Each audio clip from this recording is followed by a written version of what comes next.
La communauté de communes de Valette était présente au IPRU le 28 août pour informer les citoyens sur l'un de ses événements phares, le vignoble à vélo, qui aura lieu le 4 septembre. Une journée de découverte du vignoble pour les petits et les grands. Deuxième édition cette année, une réédition suite à un bon bilan 2010.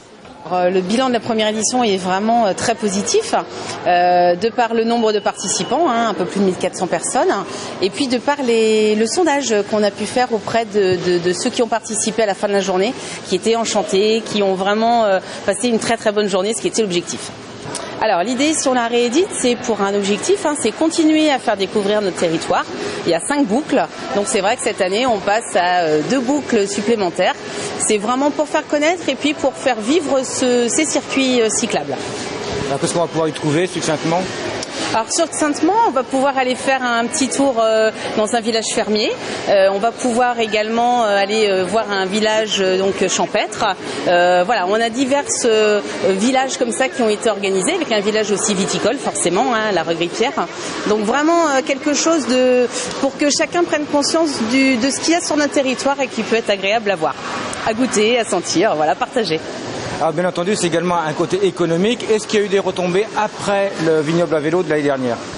Alors les retombées, elles sont pour les participants, c'est-à-dire je parle de ceux qui viennent nous donner un coup de main, des associations, des restaurateurs, des partenaires. Donc c'est vrai que ça a permis de faire découvrir. Les viticulteurs aussi ont eu des retombées, puisque les gens sont venus les revoir après, leur ont acheté du vin. Donc c'est vrai que ça a bien fonctionné sur ce côté-là. Alors, une chose à dire quand même que j'ai un peu oublié l'année dernière, c'est qu'on peut louer des vélos chez vous. Voilà, alors cette année, ça va être une particularité un peu plus importante que l'année dernière, puisque c'était un de certains obstacles. Faire venir des amis, par exemple, alors ça c'est sympa, mais encore faut-il pouvoir trouver des vélos. Donc cette année, via l'Office de tourisme de Valette, donc on peut réserver des vélos. Pas très cher ? Non, je pense que là effectivement c'est comme toute cette journée, il n'y a pas de droit d'entrée. Il y a aussi une gratuité pour ce qui est des visites.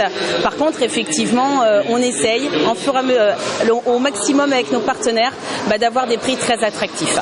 Le départ aura lieu le 4 septembre à partir de 9h au zoo de la Boissière du Doré. 2 parcours sont proposés, l'un de 32 km et l'autre de 9 km. Des animations, des spectacles et des dégustations sont prévus. Plusieurs étapes sont proposées. Concernant le parcours de 32 km, un village viticole à la Regripière, un village champêtre au Courrères à Valette. Le village fermier, quant à lui, à la ferme de la Péquinière à la Boissière du Doré, est une étape commune au 2 circuits.